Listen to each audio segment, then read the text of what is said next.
Heart nanotechnology is the engineering of functional systems at the molecular scale. Nanotechnology Research. Nanotechnology. Nanotechnology deals with structures and materials that are approximately 1 to 100 nanometers in length.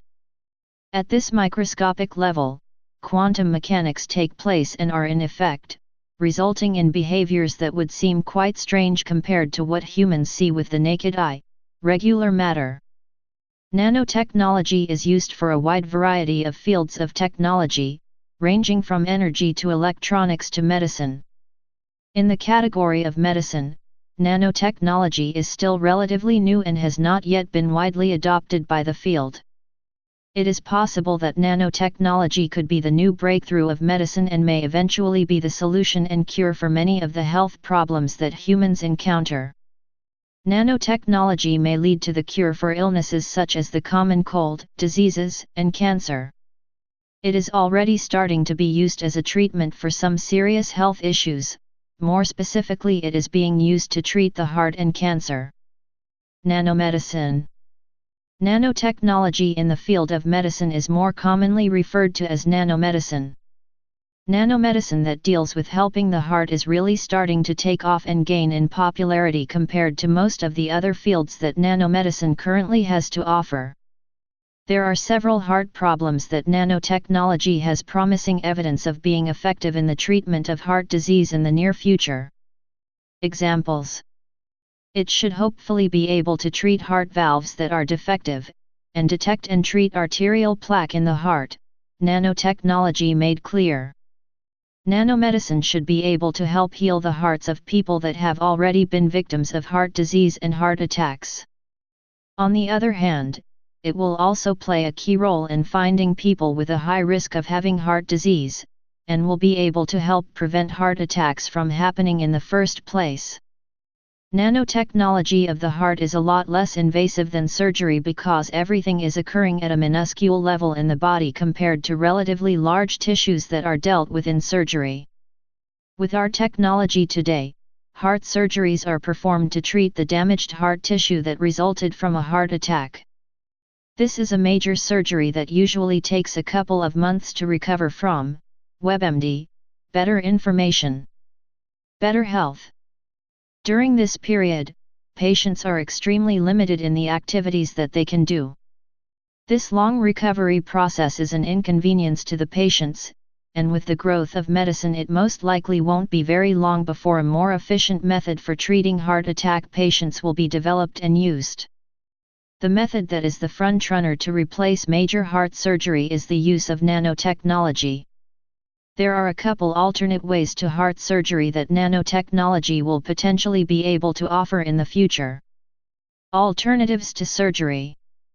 With people that have heart disease or that have suffered a heart attack, their hearts are often damaged and weakened. The more minor forms of heart failure do not require surgery and are often treated with medications. WebMD, better information. Better health. The use of nanotechnology on treating damaged hearts will not replace these milder heart problems, but rather the more serious heart problems that currently require surgery or sometimes even heart transplants. Heart repair. A group of engineers, doctors, and materials scientists at MIT and Children's Hospital Boston have teamed together and are starting the movement of finding a way to use nanotechnology to strengthen the weakened heart tissue. MIT, Massachusetts Institute of Technology. The first method uses nanotechnology combined with tissue engineering, and gold nanowires are placed and woven into the damaged parts of the heart, essentially replacing the non-functioning or dead tissues. Tissue regeneration. The other approach would potentially use minuscule nanoparticles that would travel through the body and find dying heart tissue. The nanoparticles would be carrying objects such as stem cells, growth factors, drugs, and other therapeutic compounds. Then the nanoparticles would release the compounds and inject them into the damaged heart tissue. This would theoretically lead to the regeneration of the tissue. Heart repair difficulties. Being able to fix cardiac tissue that has been damaged from a heart attack or heart disease is not very simple, and it is one of the major challenges today in the field of tissue engineering, popular science. This is because heart cells are not the easiest objects to create in a lab.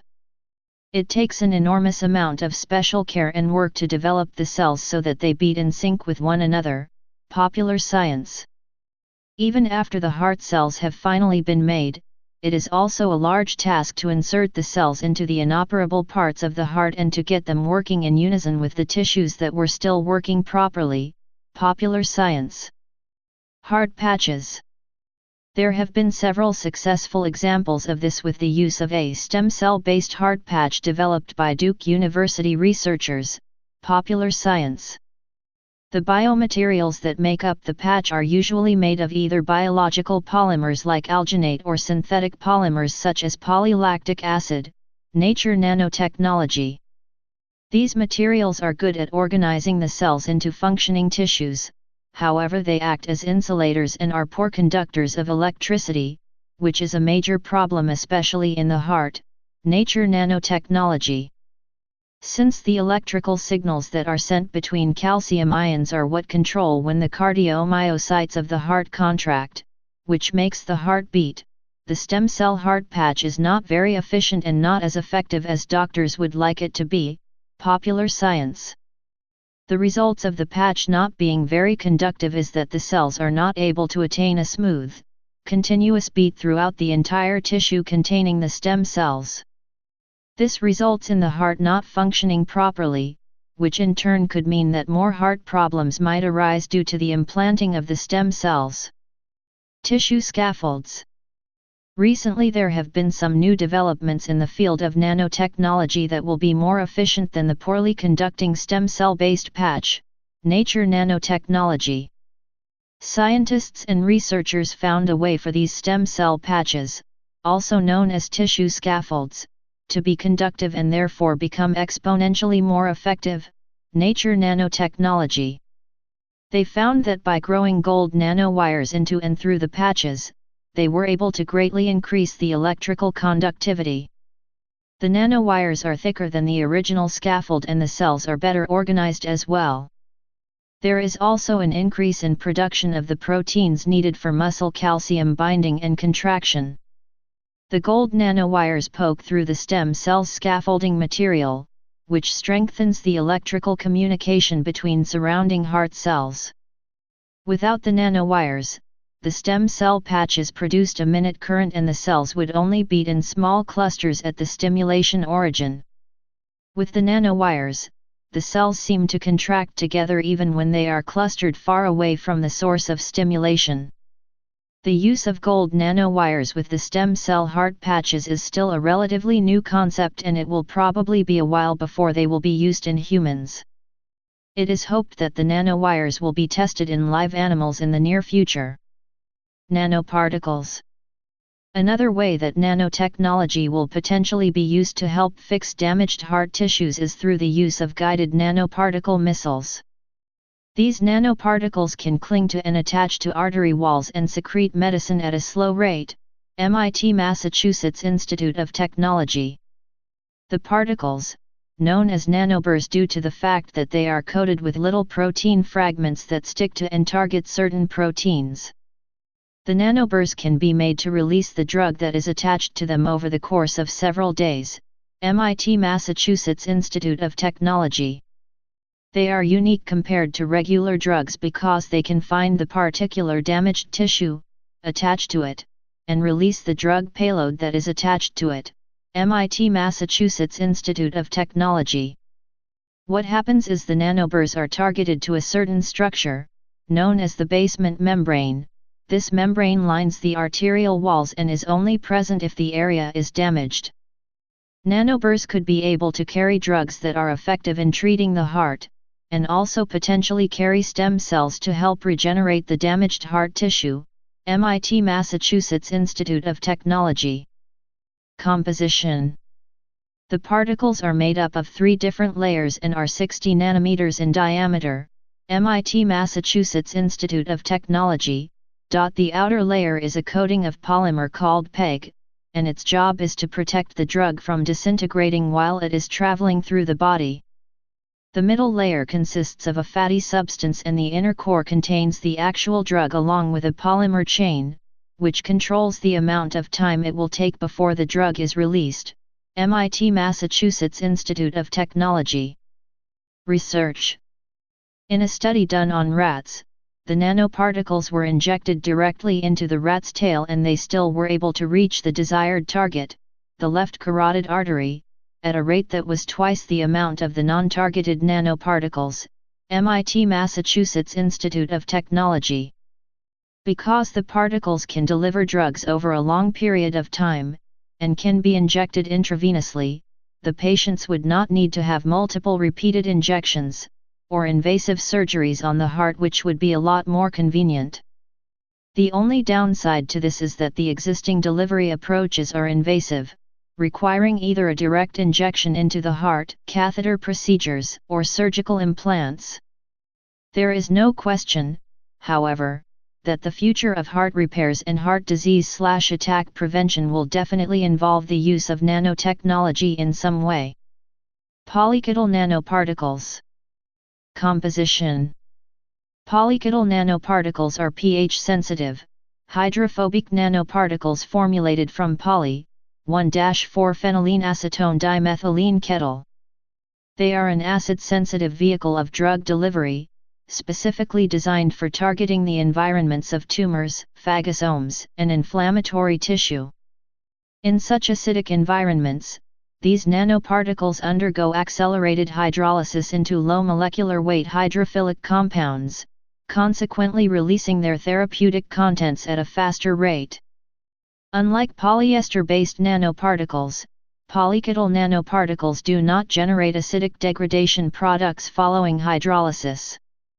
Use in myocardial infarction.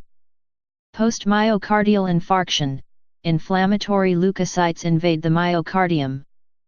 Leukocytes contain high amounts of nicotinamide adenine dinucleotide phosphate, NADPH, and NOx2. NOx2 and NADPH oxidase combine to act as a major source of cardiac superoxide production, which in excess can lead to myocyte hypertrophy, apoptosis, fibrosis, and increased matrix metalloproteinase 2 expression. In a mouse model study by Somason Theram et al. 2013, polykettle nanoparticles were used as a delivery vehicle for siRNA to target and inhibit NOx2 in the infarcted heart. Following intramyocardial injection in vivo, NOx2 siRNA nanoparticles prevented upregulation of NOx2 NADPH oxidase, and improved fractional shortening. When taken up by macrophages in the myocardium following a MI, the nanoparticles degraded in the acidic environment of the endosomes/phagocytomes, releasing NOx2 specific siRNA into the cytoplasm. Polykettle nanoparticles have also been used in the infarcted mouse heart to prevent ischemia reperfusion injury caused by reactive oxygen species, ROS. Levels of the antioxidant Cu/Zn superoxide dismutase, SOD1, which scavenges harmful ROS, decrease following MI. SOD1 encapsulated polykettle nanoparticles are able to scavenge reperfusion injury-induced ROS. Furthermore, this treatment improved fractional shortening, suggesting the benefit of targeted delivery by polykettles. One of the key advantages of polykettle use is that they do not exacerbate the inflammatory response, even when administered at concentrations exceeding therapeutic limits. In contrast to commonly used lactic glycolic acid, PLGA, nanoparticles, polykettle nanoparticle administration in mice instigates little recruitment of inflammatory cells. Additionally, intramuscular injection of polykettles into the leg of rats shows no significant increases in inflammatory cytokines such as IL-6, IL-1SS, TNF-alpha and IL-12. Please subscribe and thanks for watching.